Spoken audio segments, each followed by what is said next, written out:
전능하사 천지를 만드신 하나님 아버지를 감사하며 그 외아들 우리 주 예수 그리스도를 믿사오니 이는 성령을 믿사사 동정령과 얘기하시고 우리가 되게 권을 받사 십자가를 벗어 주시고 장사한 뒤 사람만의 죽은 자 가운데서 다시 일어나시며 하늘에서 전능하신 하나님의 되시다가 저희로서 산자와 죽은 자를 심판하러 오시하여 성령을 믿사오며 거룩한 공의와 승도와 소득을 얻고 죄를 사하여 주신 것과 몸에 대해 사는 것과 영원히 사는 것을 믿사옵나이다.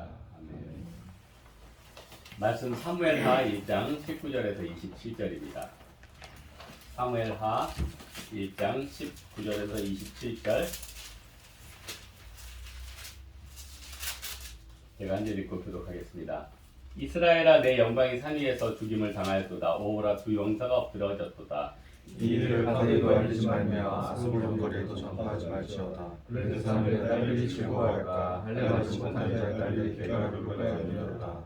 길보아 산들아 너희 위에 이슬과 비가 내리지 아니하며 재물 낼 밭도 없으리었다. 거기서 두 용사의 방패가 버림받음이니라. 곧 사울의 방패가 기름 부음을 받지 아니함 같이 되미로다. 죽은 자의 피에서 용사의 피에서 연하의 칼이 뒤로 올라가지 아니하였으며 사울의 칼이 헛되이 돌아오지 아니하였도다. 사울과 요나단이 생전에 사랑스럽고 아름다운 자이러니 죽을 때에도 서로 떠나지 아니하였도다. 그들은 독수리보다 빠르고 사자보다 강하였도다. 이스라엘 딸들아 사울을 선파하여 울지어다. 그가 굵은 손으로 너희에게 화려하게 입혔고 금놀이를 너희 옷에 채웠도다.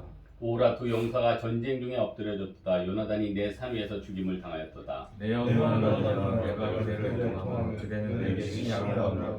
그대가 나를 사랑하기 귀하여 너희 상보다 더하였다.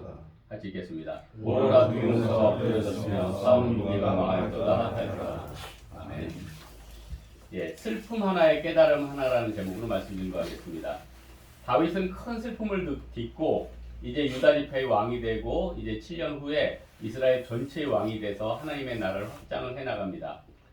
본문을 통해서 그런데 다윗은 너무도 슬퍼하는데 왜 이렇게 슬퍼했고 또 그 슬픔을 어떻게 극복했는지 보겠습니다. 첫 번째는 하나님의 영광이 땅에 떨어졌기 때문에 다윗은 사울의 죽음을 슬퍼 노래를 부르고 있습니다. 그런데 평생 그를 괴롭히던 사울이 아니었겠습니까? 이제 사울이 죽었으니 망명생활도 종료하고 왕위에도 편안히 오를 수 있었습니다. 그런데 옷을 찢고 금식하며 슬퍼했다는 것입니다. 또 이방 족속 블레셋에게 진 것으로 하나님의 영광이 가려졌다고 생각했다는 것입니다. 사람은 내가 무시당한다고 생각하면 참지 못하지만 다윗은 반대였다는 것입니다. 항상 하나님 영광이 가려지는 것을 두려워했습니다. 두 번째로 다윗은 또 섬기던 왕이 죽었기 때문에 슬퍼했습니다. 다윗은 장수일 때부터 마음만은 왕보다 큰 사람이었습니다. 비록 원수 같은 사람이었지만 어찌되었든 자기를 처음 불러준 왕이 아니겠습니까? 최소한의 예의와 의리가 있었습니다. 두 번이나 죽일 기회가 있었는데 용서해 주었습니다.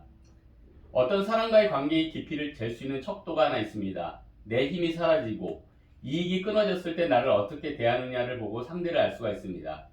직장 상사가 퇴사했는데 존경한다면 정말 대단한 상사입니다. 연인끼리 헤어졌는데 뒤에서 욕하지 않는다면 정말 괜찮은 사람들입니다. 어렵고 힘들어도 약속과 신의를 지키려고 하면 그 사람은 내게 베스트였다는 것입니다. 한 가지 또 살펴볼 것은 사랑하는 요나단이 죽었기 때문에 다윗은 슬퍼했습니다. 다윗과 요나단은 특별한 관계였습니다. 어떤 문헌에는 요나단이 다윗보다 20살가량 많았다고 추정하기도 합니다. 어떻게 보면 친구가 아니라 아저씨뻘입니다. 하지만 서로 마음이 통한 이유가 무엇입니까?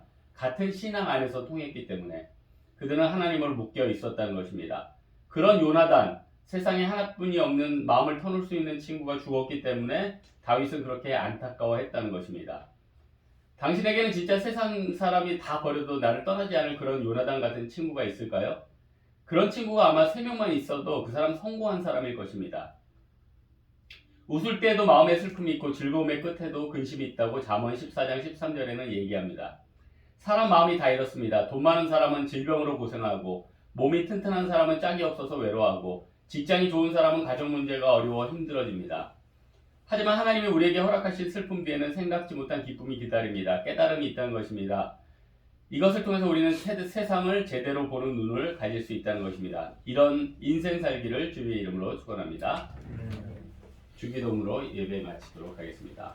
하늘에 계신 우리 아버지여 이름이 거룩히 여김을 받으시오며 나라의 것이며 뜻이 하늘에서 준 것 같이 땅에서도 이루어지이다.